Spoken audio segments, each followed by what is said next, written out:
আসসালামু আলাইকুম রহমতুল্লাহি ওয়া বারাকাতুহু। শুরু করিতেছি মহান রব্বুল আলামিনের নামে, যিনি পরম করুণাময় এবং অত্যন্ত দয়ালু।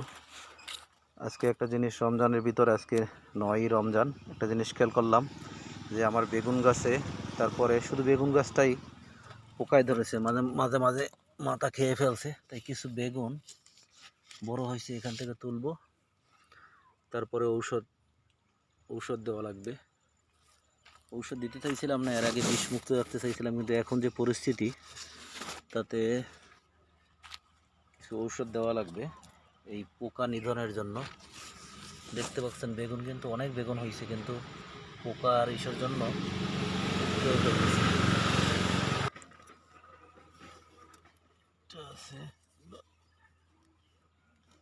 ডিলেট হইলে ভালো হইতো না, ডিলেট হইলে ভালো হইতো। তোলার রিক্স, গাছের অবস্থায় আরো বড় হইবে অনেক। আর তোলা করে কিছু পাতা কেটে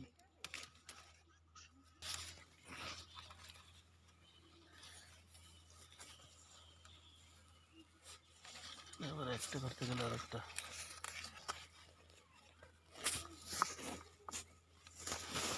মোটামুটি শক্ত। এইটাও তুলি খেলাই,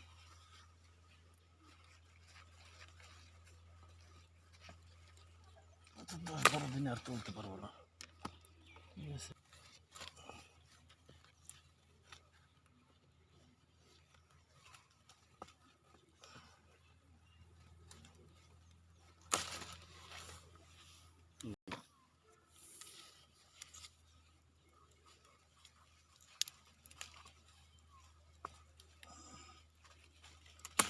ছিল বেলেটটাও নাই।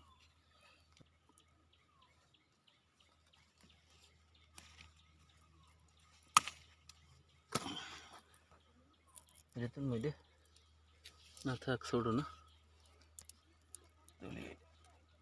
সাধ্য মতো আছে, অবশ্য বড় হইবে আরো। মোটামুটি সব গাছই বেগুন আছে, কিন্তু হঠাৎ করে পোকে আক্রমণ করছে। দেখেন, এটা হলো সবুজ বেগুন, এবার সাদা। ঠিক আছে, সব গাছই অনেক বড় হয়েছে, আস্তে আস্তে বাড়তেছে, এগুলো অনেক বড় হইবে। কিন্তু যেহেতু আমার আপনার ঔষধ প্রয়োগ করা লাগবে, বিষ জাতীয় এটা, সেহেতু কিছু বেগুন তুললাম আজকে। 6-7 দিনে তোলা যাবে না।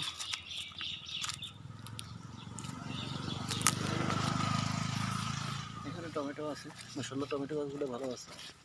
বেগুন আছে, টমেটো গাছগুলো ভালো আছে। ঠিক আছে, ভালো থাকবেন সবাই। রমজানের ভিতরে সবাই রোজা রাখবেন, বেশি বেশি নফল ইবাদত করবেন ফরজ ইবাদতের পাশাপাশি। আসসালামু আলাইকুম রহমতুল্লাহি ওয়া বারাকাতুহু।